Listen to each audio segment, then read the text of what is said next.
के सिंह साहब जो कुलपति हैं आपके विश्वविद्यालय के, रजिस्ट्रार जनरल जो है वहाँ के पाटलिपुत्र श्री नागेंद्र कुमार झा जी,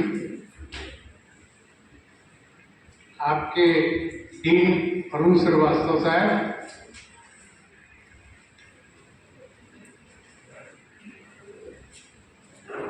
मैडम श्रीमती अमृता जी,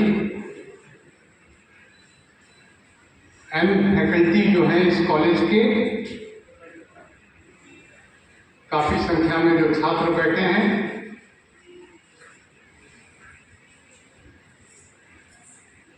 जो विषय आज का है जिस पर प्रकाश डालना है, बच्चे आपका ही एक प्रोफेशन है, लीगल प्रोफेशन, जिसमें किताब देखकर दूसरे के रूलिंग को दिखाकर ओपन बुक सिस्टम से आप अपना व्यवसाय चलाते हैं।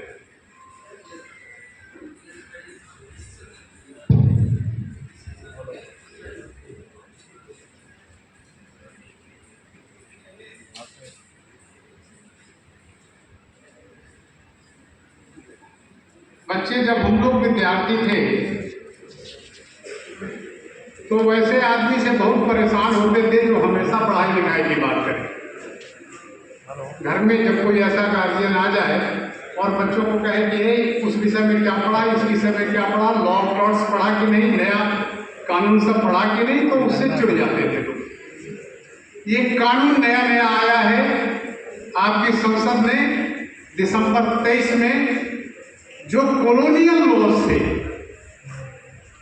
जो अंग्रेजों ने टू रूल इंडिया, आपको ज्ञात हो 1872 में इंडियन एविडेंस एक्ट आया।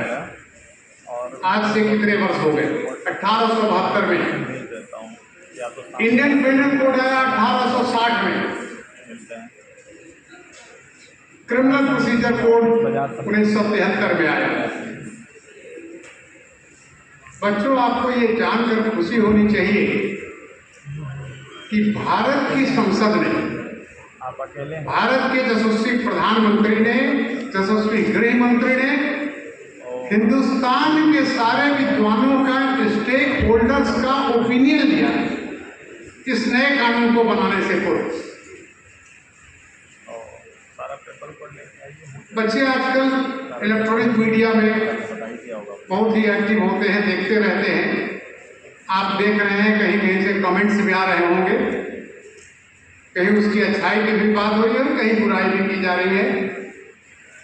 अब तो कानून 1 जुलाई से लागू हो गया।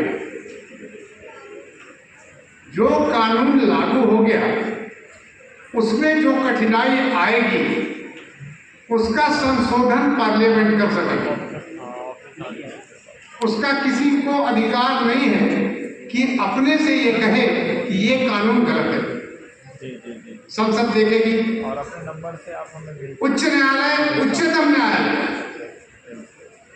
जब वैलिडिटी ऑफ एक्ट चैलेंज होगा, उसका कोई पर्टिकुलर सेक्शन चैलेंज होगा, that is ultra violence to the articles and so of constitution, तो वो भी देखेगा। तो ये दो स्थितियां आ सकती हैं कानून में। अगर संशोधन की आवश्यकता हुई तो अपना पार्लियामेंट कर सकता है या फिर कोर्ट ऑफ लॉ कर सकता है, that is supreme court and high courts all over the country. बच्चों में आपको पहाड़ी बन बोझिल नहीं करूंगा, अभी आपको कानून पढ़ाने में आया हूं। मोटा मोटी आप समझिए, ये नए लॉ जो आए वो कॉलोनियल लॉ को उसका भारतीयकरण किया गया। सोशियो इकोनॉमिकल सोसाइटल जो चेंज हुआ कंट्री में विगत वर्षों में, आप अमृत महोत्सव के काल से गुजर रहे हैं, आजादी के भी 77 साल हो गए। तो कानून को अपने मुल्क की socio economical political societal changes के मुताबिक स्टेक होल्डर से डिस्कशन करके ये कानून बनाया गया। इतने पुराने थे, कॉलोनियल थे। मैं दोबारा कह रहा हूं, मीडिया में, सोशल मीडिया में, अखबारों में आपने पढ़ा होगा, सुना होगा, कुछ कुछ बातें आ रही हैं कि पुलिस तंत्र को ज्यादा ताकत दे दी गई। एक विषय वस्तु आई, ये मेरी समझदारी के मुताबिक पुलिस के ताकत को, उसके एट्रोसिटी से बचाने के लिए नागरिकों को सारी बातों का समय पूर्वक निस्तारण का इसमें किया गया प्रस्ताव। 60 दिनों में यही कर सकेंगे आप, 90 दिन तक वो कर सकेंगे। उनको बांधा गया, उनके सीमाएं अधिकार की कम की गई। ऑब्जेक्ट बिहाइंड दिस वाज कि भारत के नागरिकों को त्वरित न्याय मिले। जस्टिस डिलेड जस्टिस डिनाइड, ये पुराना प्रिंसिपल है। त्वरित न्याय नहीं मिलता है, रिजल्ट क्या होता है कि साक्ष्य खत्म होते चले जाते हैं। जो आज ही हमने देखा अपने हाई कोर्ट में ऑनरेबल डिवीजन बेंच के सामने एक 81 का मुकदमा आज अपील में सुनवाई आया था, सन 81 का, वो 93 तक ट्रायल चला था। इसका पूरा ध्यान रखा गया। त्वरित न्याय जरूरी है। प्लस और समझिए प्रिंसिपल क्या था लॉ का, 99 accused be acquitted but 1 innocent should not be punished. विलंब होगा। अब जो साक्ष्य अधिनियम हमारा आया, उस साक्ष्य अधिनियम में ऐसे प्रावधान किए गए कि जो एविडेंस इलेक्ट्रॉनिक मीडिया से, व्हाट्सएप से, सीसीटीवी फुटेज से 65 भी आया था, एविडेंस एक्ट में अमेंडमेंट किया गया था, उससे आगे बढ़ गई बात। अब कहा गया ये साक्ष्य के रूप में ग्राह्य होगा। इसको ऐसे समझिए, आपकी मैडम प्रिंसिपल साहब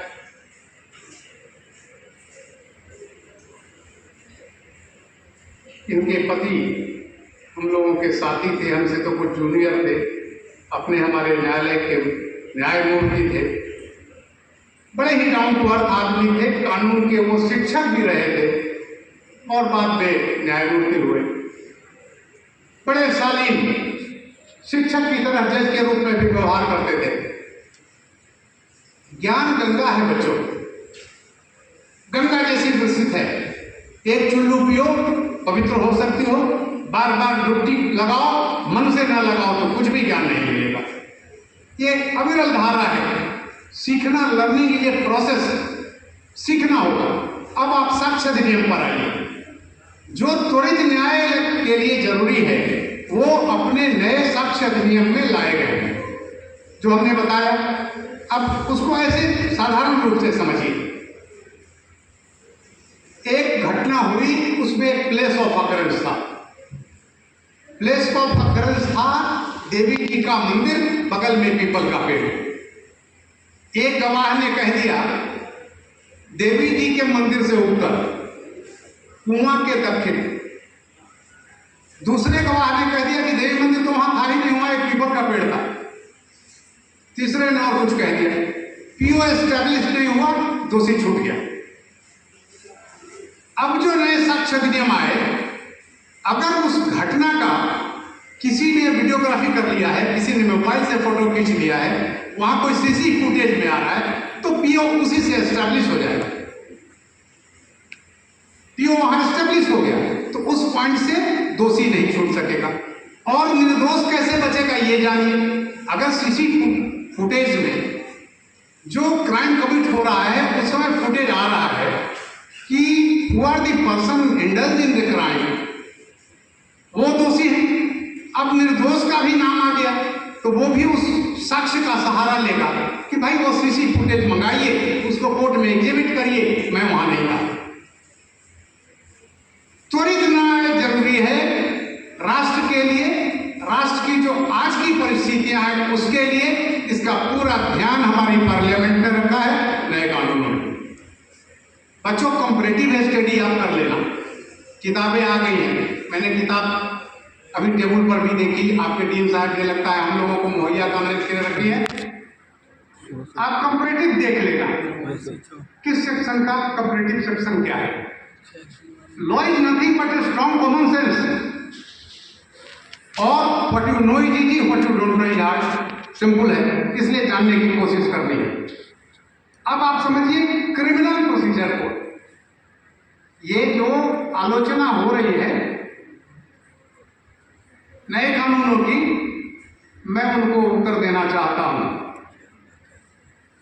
पहला नाम आप पढ़ो, भारतीय नागरिक सुरक्षा संहिता है। सुरक्षा का ध्यान है, इसके नाम से ही जाहिर है, भारतीय नागरिकों की सुरक्षा की संहिता है ये, इसलिए आलोचना का कोई जगह नहीं है इसमें। बच्चों, क्रिमिनल प्रोसीजर कोड